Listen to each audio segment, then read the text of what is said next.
The Nigerian Civil War, a terrible solution of triumph and tragedy. Now, this event is also very often overlooked in the modern history book, which is why me and my good friend Timmy will be presenting about the Civil War.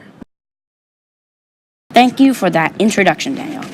Now, before I fully explain what the Nigerian Civil War was, I must first explain the causes of said war. Now, to start off with, Nigeria was a colony of Great Britain and gained independence around 1960 October 1st. Now, while the British were in control, they failed to recognize the ethnic, cultural, and economic differences of Nigerian life while it was one of their colonies.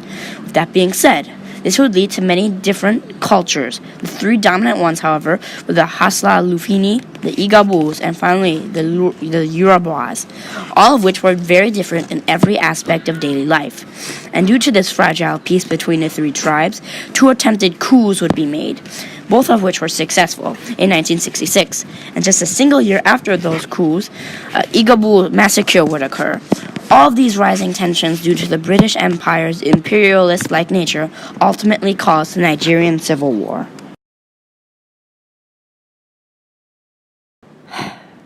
Now, with all these causes, the breakaway of southern state of Nigeria would begin to take place. A military governor named Colonel Odumegwa Ojukwu would announce with the state's parliament about their breakaway from Nigeria. With this event, a new nation called Biafra would have been formed. The Nigerian government would then begin to take a quote-unquote police action against the newly formed state in an attempt to retake their territories. The Civil War only begun, however, when the Nigerians sent in Nigerian federal troops straight for Biafra. These federal troops would have been given a single division to take on the task of finishing off the newly created nation of Biafra. Now, at this point in the Nigerian Civil War, it had been a few days since the federal troops last set off for Biafra. And now, the Nigerian troops were set up in two columns, one left and one right. At this point, the right column would have reached a town named Nasuku.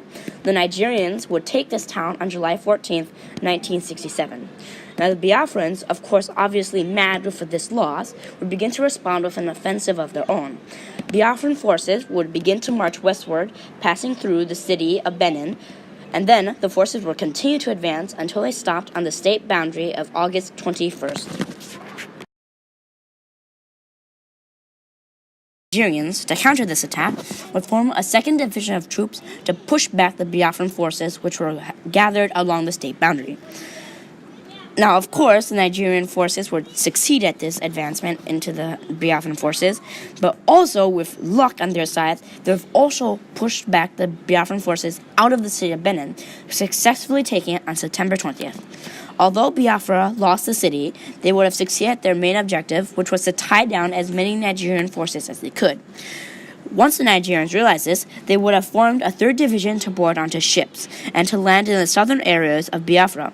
The Nigerians then would decide to totally block off Biafra once they realized that these landing campaigns would prove unsuccessful.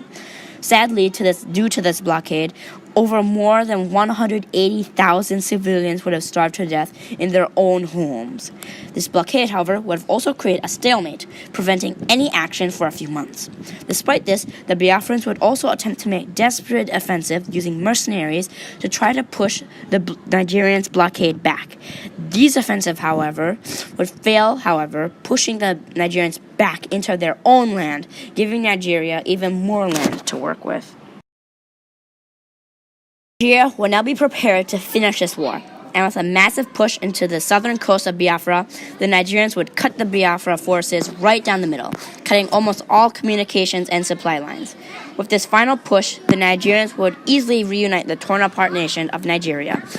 This was also the most devastating war Nigeria was ever involved in, with over 2 million civilian deaths and only 100,000 military losses.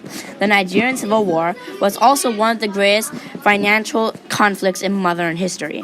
The size and the cost of this war was almost the same as the American and Spanish Civil Wars. It lasted for 2.5 years, and the cost of the war was $1.4 billion. In summary, this civil war was mainly caused by the neglect of its previous owners and due to the unsteady peace between the dominant tribes in Nigeria.